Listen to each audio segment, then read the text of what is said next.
mike tosangani lelo tolobi te etika tobongisa tolukalisanga bayaya na biso bakolo bato a conseil oye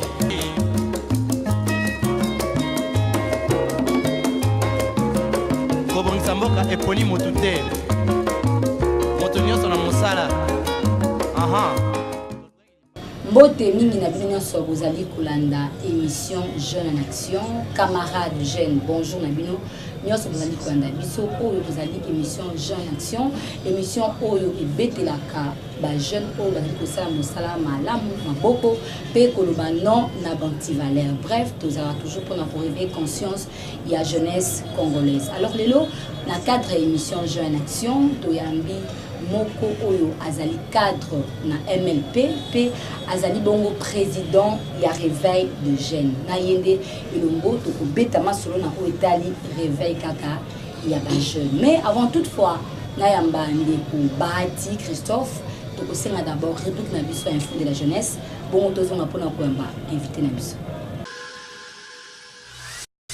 Esengo mingi akoyeba ke boza ebele liboso ba télévision na bino pona kolanda rubrique info de la jeunesse mbote mingi na bisika nyonso bozwani. Tofongola basango na biso pona koyebisa bino ete Dr Denis Mukwege azwaki bongo prix Nobel pona tina musala kitoko oyo asalaki na yango rédaction ya magazine Jeune en Action tosalaki bongo réflexion pona bino.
Na basango mususu esenge koyeba ete plastique eza bongo na mutu ya makasi kasi awa na mboka na biso ezali bongo négligé bandeko ya Cameroun basalili yango biloko ebele talati na rédaction ya magazine Jeune en Action to proposer bino réflexion. Kinshasa la belle le loto benga yango nini ba inondis partout oyo ezo créaka ba dégâts surtout na tango ya mvula kasi parmi biloko oyo ezo tia salité eza pe ba bouteille en plastique oyo après utilisation toyebaka te tosala na yango nini tota la jeunesse ya Cameroun balakisi lolenge ya ko réutiliser ba plastique pour ne pas le jeter. Yango ba fabriquer ba bateau de pêche en bouteille plastique oyo eza sur pe solide. Ndenge moko ingénieur algérien oyo atongi ndako ya ba réfugié en plastique. Na Pays-Bas, Hollande pona kosite kaka wana. Ba fabriquer ba route en plastique oyo d'après bango eza 3 fois durable que banzela normal. Pe lisusu ba fabriquer toujours en bouteille en plastique, ba écobrique, pe ba bâtiment en bon marché et écologique. Na nyonso totu na bilenge ya République démocratique du Congo, est-ce que toza capable te ya ko innover plus que bango na réutilisation en bouteille en plastique te? Yokana sayo. Bandeko Cameroun basali boatu na milangi ya mai.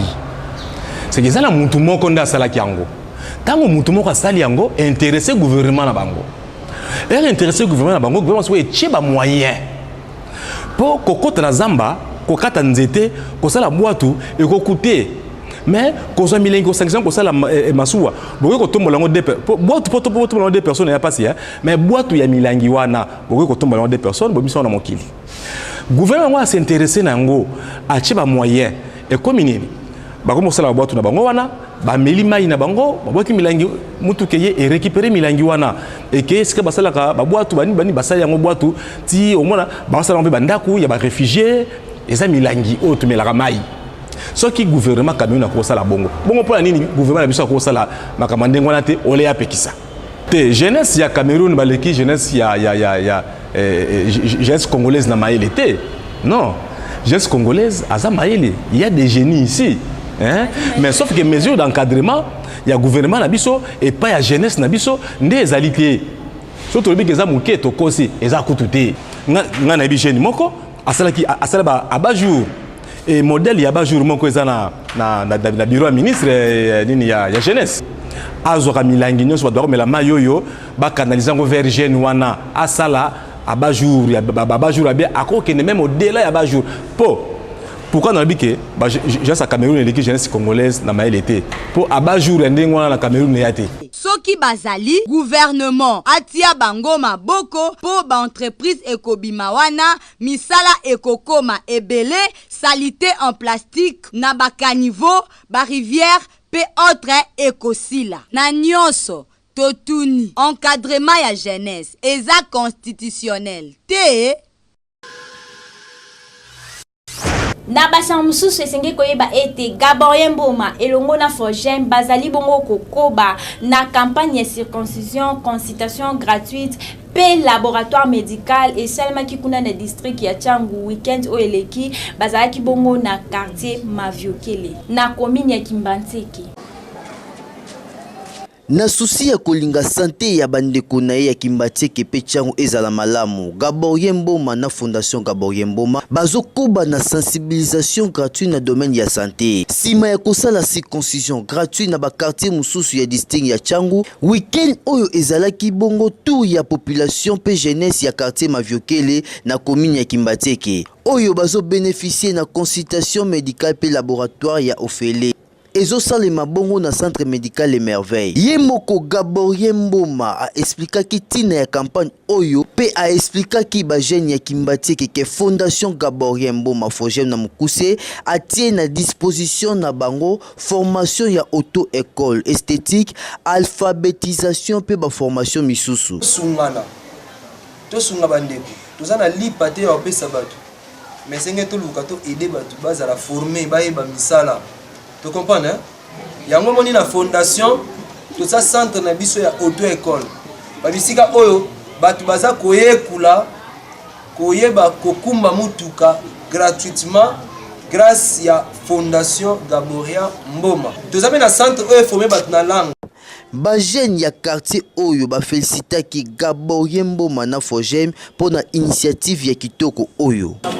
Et l'autre tana edamu konesengo makasi pona ndeko na biso Gaborien Mboma compte ya Fondation Fogem na ndenga zo sunga na ba quartier nyonso ya Kimbantseke yango lelo aye ko visiter biso na kati ya centre azali ndeko na biso azo sala makambo eza komona na miso ya bato oyo pe bamona kate bazo mona ye yango aye kokutana na papa na biso ya ve ba mama na biso ya ve na biso ba jeune chololi na ba idée oyo aza nango mpona na commune biso ya Kimbanteke awa fondation emonaki ke badifficulté eza ebele surtout na milieu mpe na quartier oyo ya maviokeli ya wana lelo tolansaki mwa eloko moko tobeki na koka kosunga na niveau ya fondation banyonso oyo bazotungisa mabaya mpona kosala baexamen oyo eza gratuit tous les examens eleki gratuit concernant oyo mpona modele ya fondation kosoutenir bato peuple ya Kimbanteke. Na nyonso magazine Jeune en Action tosengi na bilenge ya Kimbanteke pe ya Tchangu botala malamu elongi oyo Gaborien Mboma pe bokende koyekola musala ya maboko na fondation Gaborien Mboma ya Ofele nyonso pona jeunesse na biso ezala épargné na ba anti-valeur fondation Gaborien Mboma bangonde Kimbanteke.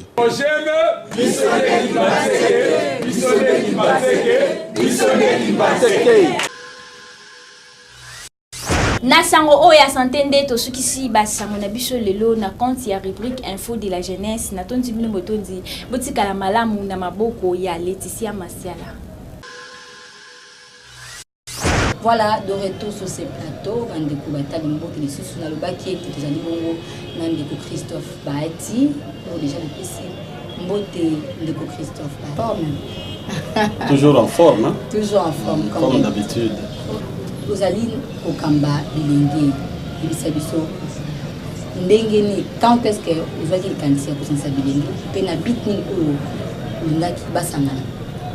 Oui, les canisiers au Kamba Bilingue, Banda Kala, Utakala.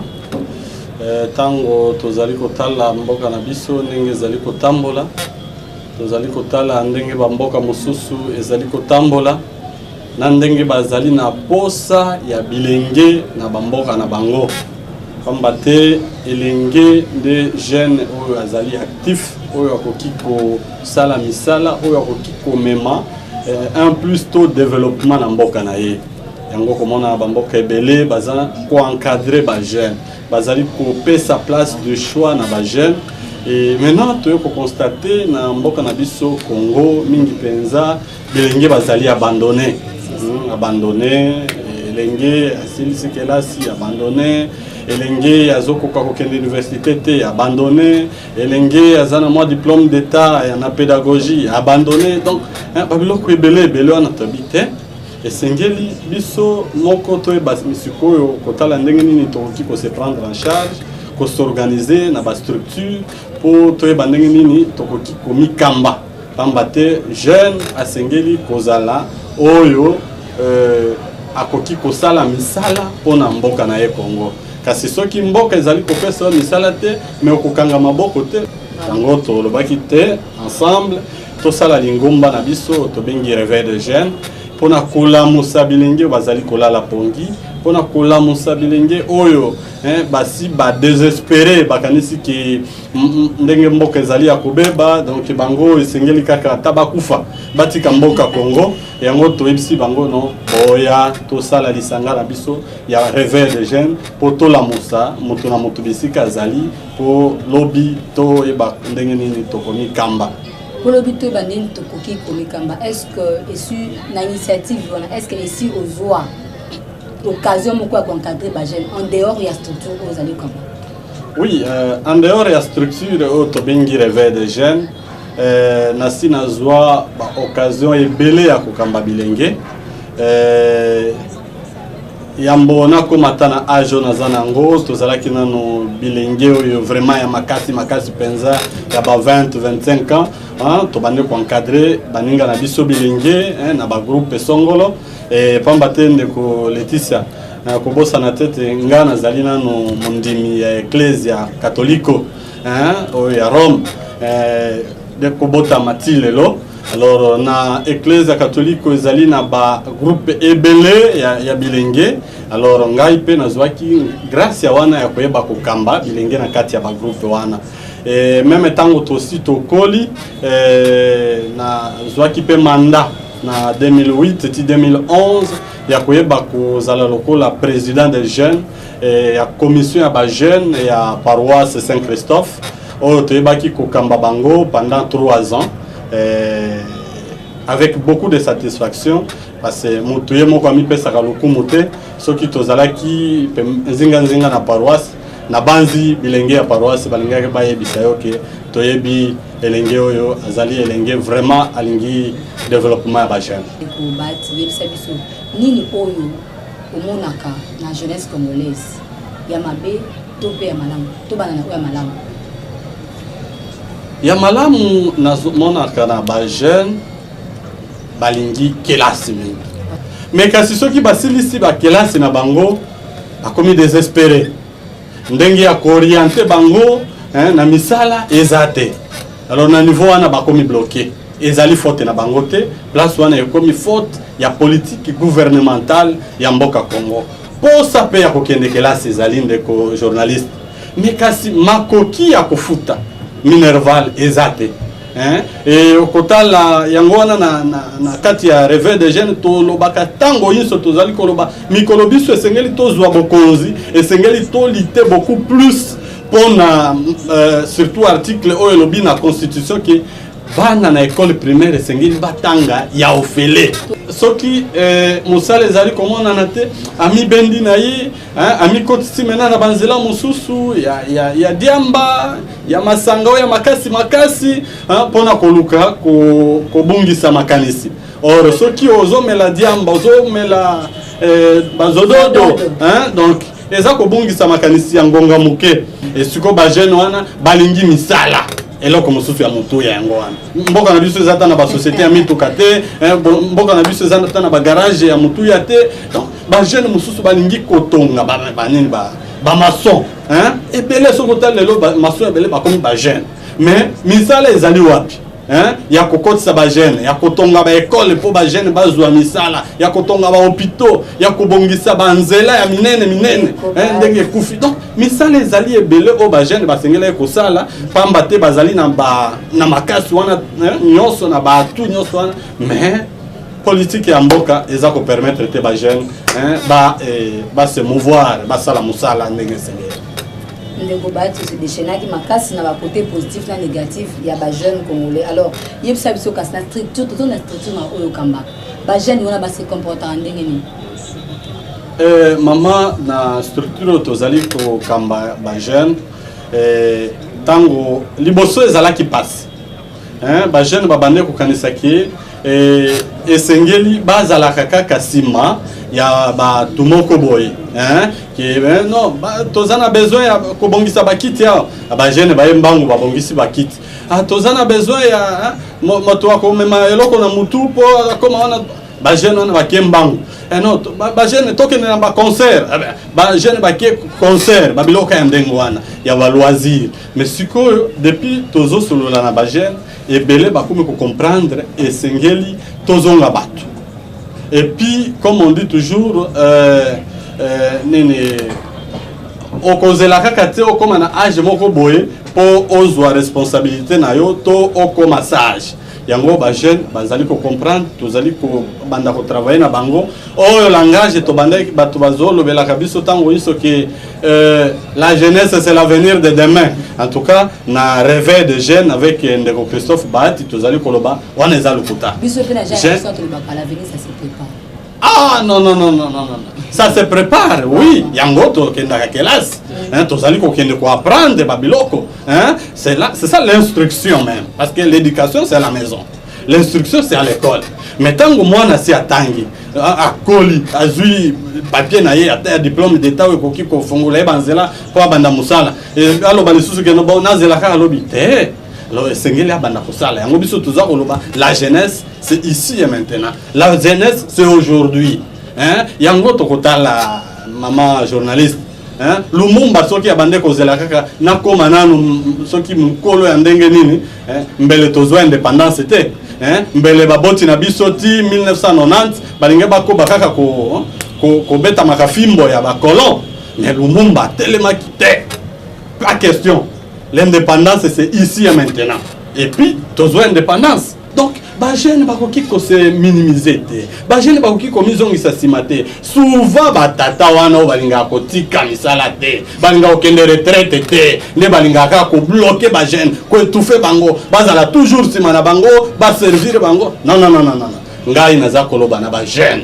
Il est temps de vous réveiller, il est temps de venir vous joindre à notre structure de réveil de jeunes pour ensemble toyeba ko bongisa ba stratégie belé pour na ko milongola na nini na esclavagisme ya batata ba bomba biso o bazolinga kotika ba responsabilité te pour bino ba jeune bokoma ba médecin responsable pour bino ba jeune bokoma ba préfet na ba école bokoma ba directeur na ba école bokoma ba inspecteur na ba école bokoma ba responsable na bisika nyoso wana tata comme na 60 ans 65 ans mais zolinga okende retraite te et alors que jeune azali wana esengeli azwa musala ou bien amatape grave non.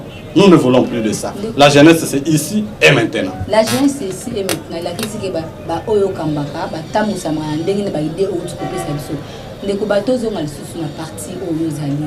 Ni ne sera qui aurait gagné le parti.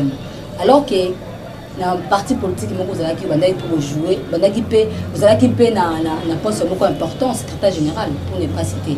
Alors, ni ne sera qui va proposer qu'il y a un collègue, est-ce que vous allez Balobi. Dans le poteau, l'humilité précède la gloire. Et en dehors de ça, yo motutan ozali kotambola, il faut koyeba nini ozali kolinga kosala. Soki babani komemayo na nzela nyoka et sengeli ozonga na nzela normal. C'est vrai, na zalaka kala, le loté, lobipete, na zalaka kala na kati ya parti politique moko. On a émergé comme secrétaire et rapporteur d'abord dans le parti Yango et Simanaïko comme secrétaire général dans le parti politique Yango. Mais Tozalaki bas centriste, alors les vrais centristes. Donc c'est-à-dire quoi? On n'était ni dans l'opposition ni dans la majorité à cette époque-là. Et na sengaki en tant que secrétaire général pambate secrétaire général de chef ya gouvernement yenda azali ko kamba ba troupe alors yenda azali ko kamba gouvernement nazala na vision ya komema parti ti to koma na kolonga yango to memaki même ba jeune belé bazala na ba responsabilité na kati ya parti yango na boy kotanga kombo pona ko sala yango publicité et alors mokonzi a comprenaki te tango banger yaki na 2016 ya ba accord tout ça ne komoko comme premier ministre balobi to landa mutuana to salela ye na ebisaki mokonzi na ngai na kimia nyoso ndeko toyokana kindengo wana biso tolobaki esengeli toza la partie oeko apporter un plus na ba jeune et alors soki olingi to kende kuna wana tobungi nzela. C'est-à-dire tolongwe na molongo tozalaki tobandi kokota na majorité soki esengeli na tanga yango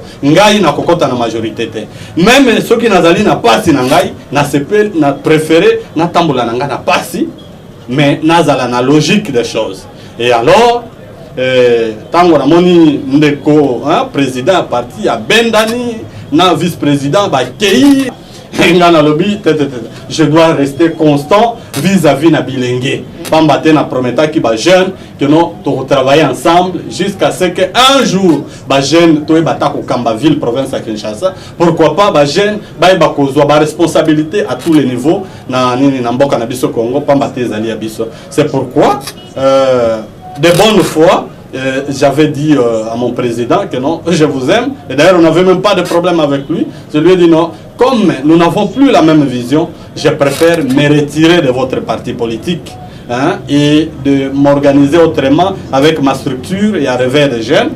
Tokobaki ko tambola sous na réveil nangai. Et si moi, tango tozali kolanda balit, parce que je n'étais plus dans l'autre parti et je n'avais plus de parti politique.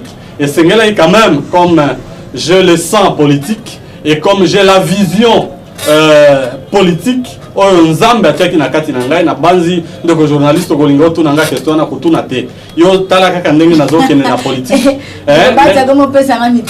ndenge nazokende na politique o comprendre que non nazali na vision oyo nzambe apesaki ngai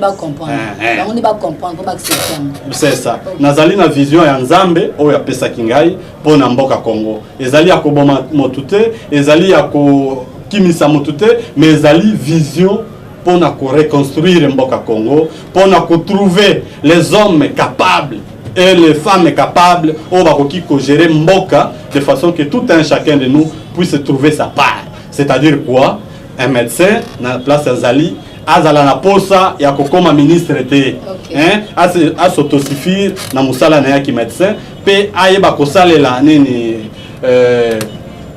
nini veut, si je peux le dire comme ça, na bango basalaka serment d'Hippocrate na bango ayeba kosalela yango, et puis enseignant bisika Azali ayeba kosala musala na nini na boboto nyonso, hein, ayeba kotangisa bana.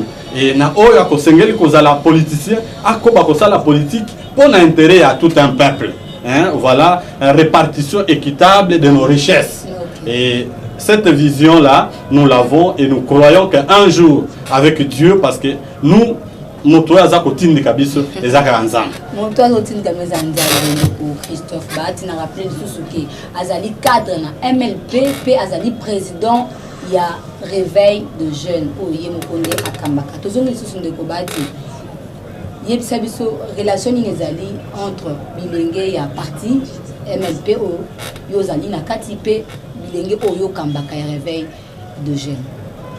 Oui, dans notre parti politique, il y a un honorable Franck Diongo, MLP, c'est un grand parti politique. Hein, na Congo, on a habité au Yayebiangote. Et zali na ba jeune belé, hein, ba adhéraki na vision et honorable Franck Diongo. Et puis biso tango toye lié zali wana ezali lié d'abord yangai en tant que membre et to président et réveil des jeunes, tango na ndimaki kokota na mouvement monene to parti monene honorable Franck Diongo. Et avant d'y aller, parce que moi je ne décide pas seul, na solo la ki na ba jeune nyonso alobi wana o tapé juste pambate honorable Franck Diongo vision na yepe ezalaka yango wana makila show ya Lumumba oyo azalaki trop jeune, et puis makila oyo ezali pona kolongola mboka Congo na passe pona ko redonner na mboka Congo, hein, image na ye akala oyo bato babande koloba comment Congo et Zalaki lokola Canada, Congo et le cas qui Afrique du Sud. Et alors c'est la même vision que l'honorable Franck Diongo Azana Ngoti Lelo. Et tango biso ba jeune toye na vision tozana anko, donc to kobika ka kosala musala ensemble pambate na koki koyebisa yo soko tali bien d'ailleurs na kati ya parti honorable Franck Diongo, même le secrétaire général c'est un jeune d'ailleurs batunyo so bakama jeune wana kokandeng nini kokamba un grand parti politique comme celui-là. Non, vous savez, pour gérer pour na kokamba eloko eza kosenga kate ki ozala munene to ozala mulai. Non, c'est un don. C'est un don. Et alors la chance est tozana ngo na kati ya parti politique na biso, hein, biso nyonso toza koya na kati ya parti politique, nous avons un don et nous avons une vision oyo ya nzambe pour na kosala la mboka Congo. Donc MLP na ba jeune wali comme vous avez même vision. Ba jeune ya réveil de jeunes bango tout tango na kotaki na MLP, bango nyonso ba kotaki na MLP. Ça fait 2 ans madame, hein? Donc ezali sous swata eloko ko sala ba confusion. Bino ndo bozolinga kozongela ka réveil de jeunes, c'est vrai, c'est une structure, c'est une ASBEL, association sans but lucratif, hein? Oyo ngai na aneko kamba nazali responsable. Mais biso tout toza na kati ya parti politique. Na parti politique ils ont rappelé ba ASBEL, ba organisation, tout ça, hein, bokoti ba église, tout ça. C'est ça. Biso fait tozali na MLP. Hein? Donc ba jeune nyonso wana basi bakota na MLP, bazali kosalela na MLP. Ba mususu baza même na ba responsabilité déjà na lingomba na biso monene, rêve comment mouvement lumumbiste, progressiste et honorable Franck Diongo. Bah où tu es condamné 5 ans. Nini obune bokanisi, est-ce que vous tenir jusqu'à la temps? Bon, condamnation ana tondi mangote. Mais est-ce que ça bon? Ezali condamnation politique. Ezali condamnation politique. Toza okene na ba élection, tango machine à voter kozala pembeni, toza okene na ba élection. toza kozwa pouvoir na décembre, le 23 décembre, parce qu'ils allaient pouvoir et à peuple congolais. Le peuple va gagner à travers l'opposition et Sangani. Et alors, honorable Frank Diongo, ceux qui n'ont pas compté, Mikoletikali na Boloko, ils allaient 2 mois. Ils allaient 2 mois. Pambate, tant que biso tozali kozwa bokonzi, président directement, la première des choses, président de la République à Osala, ils allaient obéir à prisonniers politiques, Nyos, Bazali na Boloko. Donc, condamnation honorable Frank Diongo, ils allaient condamnation juridique, mais ils allaient condamnation politique. Et que se résoudre na politique. Donc, tant que l'élection est au Salema, à Kobima. Mais dans l'entretemps, biso, lieutenant naye, et longo na général des armées, Mwanamboka Niko Mayengele, on a zali ko saluer en passant. Tozali ko kobako bunda pour partir ezala toujours na bopikili kinango. Deko nazolo susu nazolo na kazi susu ya bilenge. Phénomène to esi bilenge. Ujana. Phénomène kuluna. Bino bozali ba yo zali mokambi particulièrement. Nini obozo kanisa pona yango? Eza mawa mingi, eza pasi mingi. Madame la journaliste, nakoki koyebisa yo wana eza vision na ngai naza komona te pauvreté, misère ya mboka ekomi kotinda mutu nyonso asala eloko alingi akokaki meme kosala te. Yango tozomona lelo tozo lobela makambo ya ujana. Ujana, alors que bana wana basengeli kozala encadré, eza bana ne baza koloba parce que ngana moni bango note, eza bana ba 15 ans, 16 ans, eza bana classe. Ezo qui peut soutenir ta maman école. Oh maman za le sous ujana. Bon, na éviter. Mais de toutes les façons, ezali problème se résoudre d'ici peu. Donc ba jeune wana bisonyo sotozali koloba ba tokozongisa bango classe.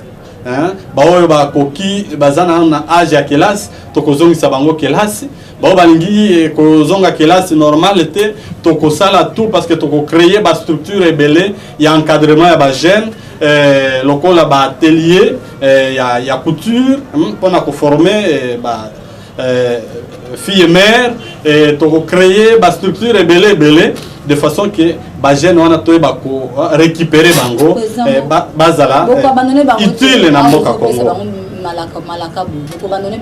Bato ba abandonaki bango ezali gouvernement we. Bana wana babotami na bambola ni. Soko lobi 15 ans. Est-ce que 15 ans ezali époque ya Mobutu? Est-ce que 15 ans ezali époque ya nini ya Kasavubu? Est-ce que 15 ans ezali époque ya nini ya Kabila Laurent? Hein? Est-ce que 15 ans ezali époque ya Joseph Lumumba? Ya Lumumba? Non. Non, 15 ans ezali époque ya gouvernement ezali.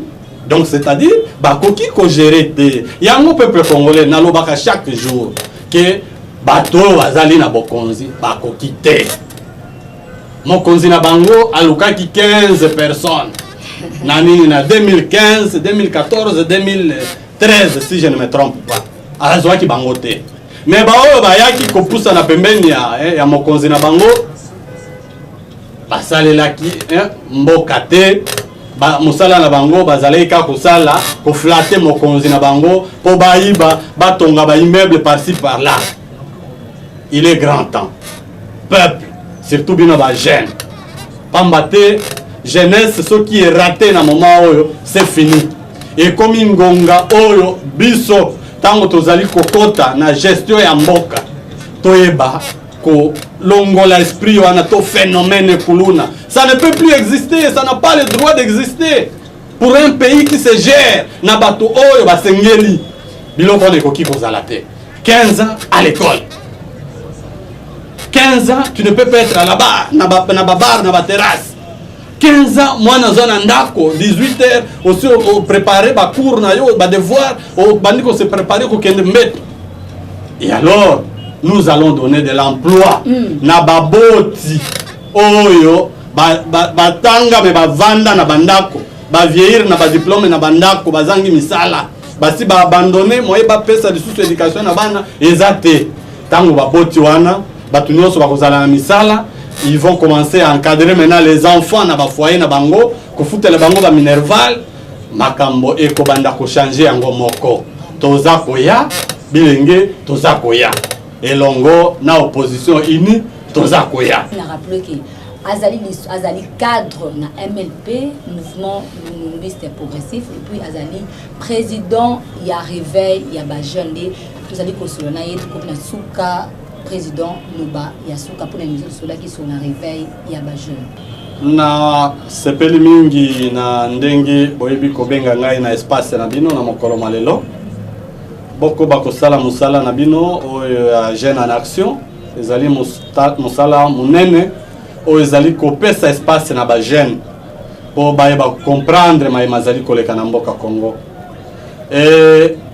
pasi motema tango ba jeune tozali koyoka phénomène ujana tozali koyoka bakuluna boye na boye nyonso wana ezali mal gérance ya mboka Congo. Alors ba jeune occasion pesa melibiso semoko le 23 décembre na bulletin na maboko tokokende ko voter ba kozena biso ya sika. Alors esengeli tozala vigilant toyeba nini tokosala pona Congo ebonga. Balobi boye chaque pays ebongami na chaque pays ebongi na bakonzi oyo peuple akopesa soki biso peuple tokopesa bakonzi ya miibi mboka na biso ekozala ba miibi soki tokopesa bakonzi ya bwanya epi bakonzi oyo ya motema ya kokita oyo bakoki kosalela peuple lokola nzambe azali kosenga mboka na biso ekokende liboso nakumisi nzambe mpona mboka Congo epi nasambeli mpona mboka Congo na janvier tozali kokende na émergence ya sika na mboka Congo. Bye bye ba jeune, on est ensemble. Na conscience réveil ba jeune oyo de Kobati oyo azali cadre na MLP pe président ya réveil ya ba jeune de to sukisi émission na biso ya mokomolelo jeunesse to lobaka que l'avenir ça se prépare. Kotika la malamu to kutani mikomzali koya avec même plaisir de vous servir. Au revoir. Bana mike tosangani lelo tolobi te etika tobongisa tolukalisanga bayaya na biso bakolo bato a conseil oye